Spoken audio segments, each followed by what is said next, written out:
अस्सलाम वालेकुम my YouTube family. उम्मीद है कि आप सब खैरियत से होंगे।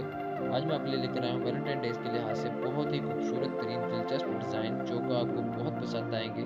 आप अपने पार्टनर्स को किस तरह के तोहफ़े दे सकते हैं, आइए आपको दिखाते हैं कि आप अपने दोस्त को बहुत अच्छे गिफ्ट्स दे सकते हैं। जिस तरह आप अपने दोस्त को चॉकलेट्स दे सकते हैं, फ्लावर्स दे सकते हैं और उसकी मनपसंद चीज़ें दे सकते हैं। जिस तरह की उसके लेज़ वगैरह पसंद हो, उसकी जो चीज़ उसे पसंद हो आप उसे दे सकते हैं। लड़कियों को ज़्यादातर मेकअप का ज़्यादा शौक होता है, उसे आप उसमें आप गिफ्ट में मेकअप वगैरह का सामान भी दे सकते हैं, शूज़ दे सकते हैं, उनको ड्रेस उनकी दे सकते हैं, टेडी बियर्स वगैरह उनको दे सकते हैं और उनकी बेहतरीन वगैरह चॉकलेट्स वगैरह उनको दे सकते हैं, आप दे सकते हैं।